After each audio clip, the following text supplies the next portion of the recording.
Hello everyone, इस video में discuss करेंगे लाइट चैप्टर से रिलेटेड एनसीईआरटी एग्जाम्पल का क्वेश्चन। ये पार्ट 2 वीडियो है। पार्ट 1 में मैंने क्वेश्चन नंबर 8 तक डिस्कस कर लिया है। इसमें क्वेश्चन नंबर 9 से आगे बढ़ेंगे। क्वेश्चन नंबर 9 देखिए, आगे कहा है magnification produced by a rear view mirror fitted in vehicles में आपको पता है कॉन्वेक्स मिरर का यूज किया जाता है ताकि पीछे जो भी बिगर गाड़ी आ रहा होता है, बिगर व्हीकल्स आ रहा होता है, उस पूरे बिगर व्हीकल्स का इमेज एकदम फिटेड बना करके, पूरी तरह से एकदम से फिट बना के छोटा करके दिखाता है। कौन? तो कॉन्वेक्स मिरर। तो आपने क्या देखा कि कॉन्वेक्स मिरर का ये प्रॉपर्टी होता है कि किसी भी बिगर ऑब्जेक्ट का, किसी भी टॉल ऑब्जेक्ट का इमेज जो है छोटा करके दिखाता है। यानी आप कहेंगे कि कॉन्वेक्स मिरर के केस में ऑब्जेक्ट का हाइट ज़्यादा होता है और इमेज का हाइट जो है HI का वैल्यू कम होता है। तो अब मैग्नीफिकेशन का फॉर्मूला आपको पता है, HI डिवाइडेड बाय HO होता है। यानी HO का वैल्यू यहाँ पे ज़्यादा पुट होगा, इसके केस में HI का वैल्यू कम पुट होगा। तो यानी 1 से वैल्यू कम आना स्टार्ट हो जाएगा यहाँ पे इसका रेशियो। तो यानी M का वैल्यू कम होगा। आपने देख लिया कि यहाँ पे M का वैल्यू कम हो रहा है, तो इससे आप कह सकते हो कि मैग्नीफिकेशन जो होगा यहाँ पे लेस देन 1 होगा। 10 नंबर क्वेश्चन देखें, कहा है 10 number question, rays from a sun converge at a point 15 centimetre in front of a concave mirror. यानी एक कनकेव मिरर है, इस कनकेव मिरर में कहीं से सन से लाइट आ रहा है और वो सारा लाइट कहाँ पे फोकस्ड हो रहा है, वो सारा लाइट कहाँ पे फोकस्ड हो रहा है, तो वो 15 सेंटीमीटर पे फोकस्ड हो रहा है। तो ये आप अच्छे से जानते हो कि कहीं से भी अगर इनफाइनाइट से कनकेव मिरर पे कोई लाइट आता है तो वो कहाँ पे फोकस्ड होता है, तो फोकस पे होता है। इसने कहा है 15 सेंटीमीटर पे फोकस हो रहा है, कन्वर्ज हो रहा है। यानी आप कह सकते हो कि इसका फोकल लेंथ दे दिया है 15 सेंटीमीटर। क्योंकि 15 सेंटीमीटर पे फोकस हुआ है तो इसका मतलब ये हुआ कि हम तो जानते हैं कि फोकस में ही फोकस्ड होता है सारा लाइट जब आता है इनफाइनाइट से जितना भी लाइट। तो यानी 15 दे दिया है इसका फोकल लेंथ। आपने देख लिया कि 15 इसका फोकल लेंथ दे दिया है। तो यानी ये कहा है कि where should an object be placed, यानी कहाँ पे आप ऑब्जेक्ट को रखेंगे कि इमेज का साइज ऑब्जेक्ट के साइज के इक्वल बन जाएगा। तो आपको पता है कि जब ऑब्जेक्ट को आप सेंटर ऑफ कर्वेचर के पास रखते हो तो उसका जो इमेज है वो सेंटर ऑफ कर्वेचर के पास ही बनता है और उस सिचुएशन में ऑब्जेक्ट के हाइट ऑब्जेक्ट की इमेज के हाइट के इक्वल होता है। यानी जितना ऑब्जेक्ट बड़ा होता है उतना ही इमेज बड़ा बनता है।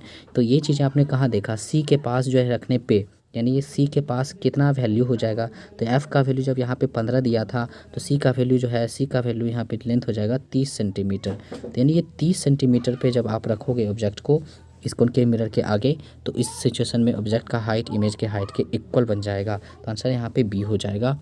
देखो 11 नंबर क्वेश्चन कहा है a full length image of a distance tall building can definitely seen by using. मतलब ये हुआ कि किसी भी इमेज टॉल इमेज का, डिस्टेंट कोई बिल्डिंग है, बहुत बड़ा सा कोई बिल्डिंग है और उसका जो है फुल लेंथ पूरी तरह से फिट इमेज बन जाए, इस पूरी बिल्डिंग का और छोटा करके बने। तो ये चीज़ें आपको किस में दिखता है, किस में होता है, तो आपको भी पता है ये कॉन्वेक्स मिरर में ऐसा होता है। क्योंकि कॉन्वेक्स मिरर में ही किसी भी बिल्डिंग बड़े से बड़े ऑब्जेक्ट का इमेज एकदम से पूरा लेंथ मिला करके भी एकदम छोटा बना के दिखाता है। तो ये किस में होता है, तो कॉन्वेक्स मिरर में होता है। आंसर बी हो जाएगा। देखो 12 नंबर क्वेश्चन कहा है in torches search lights and head lights of a vehicles the bulb is placed. मतलब ये हुआ कि टॉर्च में जो बल्ब लगा हुआ रहता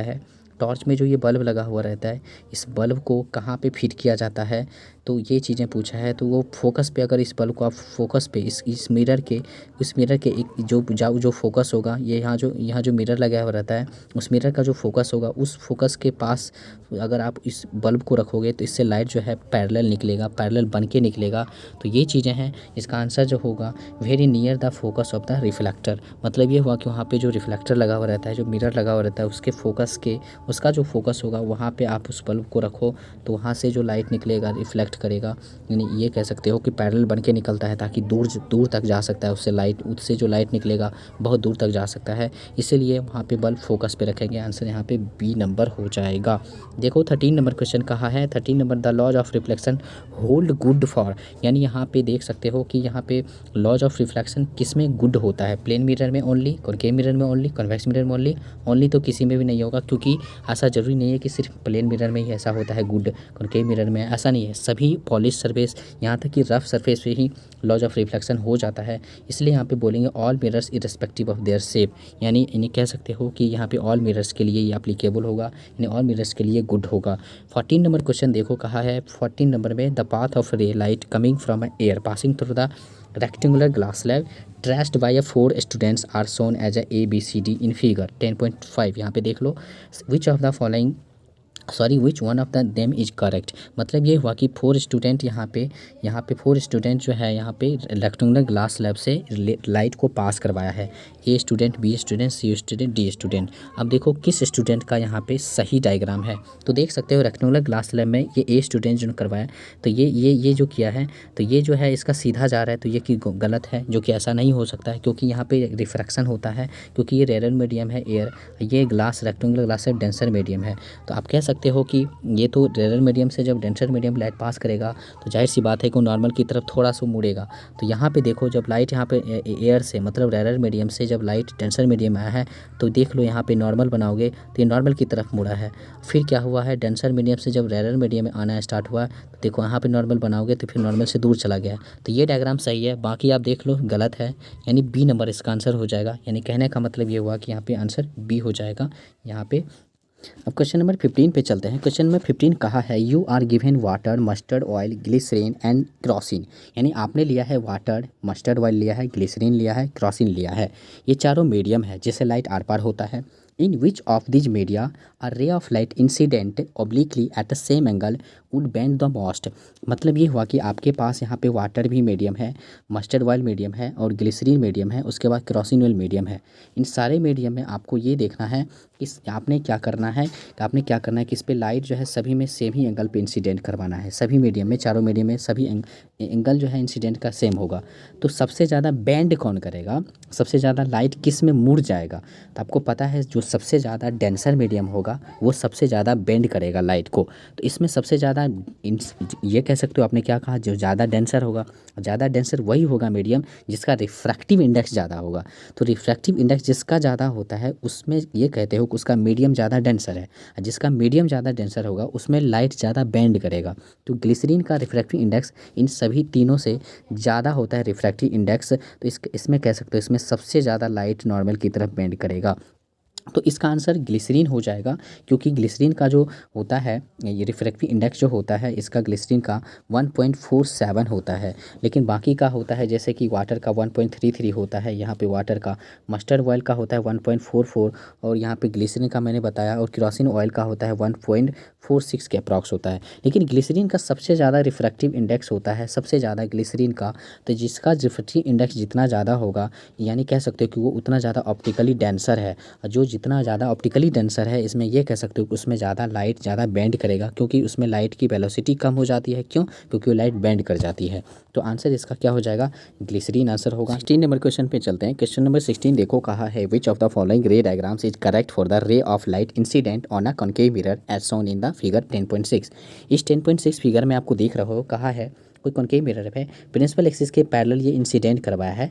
ये देख लो कॉनकेव मिरर पे। तो आपको अच्छे से पता है कि जब प्रिंसिपल एक्सिस के पैरेलल अगर कोई लाइट इंसिडेंट होता है कॉनकेव मिरर पे तो फोकस से गुजर जाती है। तो देखो यहाँ पे डी नंबर में आपको दिख रहा होगा, फिगर नंबर डी में करेक्ट रिप्रेजेंटेशन है, रे डायग्राम है। बाकी गलत है, आप देख सकते हो ये फोकस से नहीं गुजरा है, ये 2F से गुजरा है और ये डायरेक्ट वापस चला गया। तो डी नंबर इसका फिगर जो है सही होगा, जो कि ऑप्शन नंबर डी में दिया हुआ है, डी आंसर हो जाएगा। 17 नंबर क्वेश्चन देखो विच of the following ray diagrams is correct for the ray of light incident on a lens in 10.7 figure में। देखो 10.7 फिगर यहाँ है, इस फिगर में देख रहे हो क्या करना है। जब यहाँ पे कॉन्वेक्स लेंस पे जब फोकस से यहाँ पे कॉन्वेक्स लेंस पे जाता है, यानी फोकस के रास्तों यहाँ पे जब जाता है, जब इंसिडेंट होता है लेंस पे, तो आपको पता है कि ये प्रिंसिपल एक्सिस के पैरेलल निकल जाएगा। क्योंकि अगर आपको पता है कि कोई कॉन्वेक्स लेंस में अगर कोई प्रिंसिपल एक्सिस के पैरेलल इंसिडेंट होता है तो वो फोकस से गुजर जाता है। तो इसका रेसिप्रोकल क्या होगा, अगर वो फोकस से गुजरा है, फोकस से इंसिडेंट हुआ है तो प्रिंसिपल एक्सिस के पैरेलल जाएगा। अगर वो इंसिडेंट हुआ है प्रिंसिपल एक्सिस के पैरेलल तो फोकस से निकल जाएगा। अगर वो इंसिडेंट हुआ है फोकस के रास्तों तो प्रिंसिपल एक्सिस के पैरेलल चला जाएगा। तो ये चीज़ें हैं, इसका आंसर आपको पता चल गया। फिगर नंबर ए इसका सही दिया है, देख लो क्यों, क्योंकि अगर ये फोकस से इंसिडेंट हुआ है तो प्रिंसिपल एक्सिस के पैरेलल निकल गया है। तो इस तरीके से आपने देखा कि किस तरह से आपको क्वेश्चन पूछा जा रहा है। 18 नंबर क्वेश्चन देखो कहा है a child is standing in front of a magic mirror. कोई मैजिक मिरर है, उसमें देखो क्या कहा है, she finds the image of a her head bigger. यानी जो वो खड़ा है ना, कोई मैजिक मिरर है यहाँ पे, वो खड़ा है तो उसका जो हेड का यहाँ इस वाले पार्ट का इमेज बिगर बना है, बीच वाले पार्ट का इमेज जो है सेम साइज का बना है, और जो उसका लेग वाला पार्ट है पैर वाला वो स्मॉलर बना है। तो ये चीज़ें आपने देखना है। तो ये मैजिक मिरर जो है इसमें कौन कौन सा मिरर सेट किया गया है, आपने क्या देखा, ऊपर में बिगर इमेज बना था, बीच में सेम साइज का बना था और नीचे स्मॉलर बना था। तो जाहिर सी बात है बिगर इमेज जो है कनकेव मिरर में बनता है और सेम साइज का प्लेन मिरर में बनता है और स्मॉलर का कॉन्वेक्स मिरर में बनता है। तो उस मैजिक वाले में कौन कौन सा मिरर है, सबसे ऊपर में कौन सा है, तो ऑर्डर में क्या होगा, कनकेव मिरर हो जाएगा, उसके बाद बीच में प्लेन मिरर, उसके नीचे कन्वेक्स मिरर। तो ये चीज़ें आप क्वेश्चनिंग आप अच्छे से पढ़ लो, जो मैंने कहा है वही चीज़ है, इसका आंसर सी नंबर हो जाएगा। 19 नंबर क्वेश्चन देखो कहा है।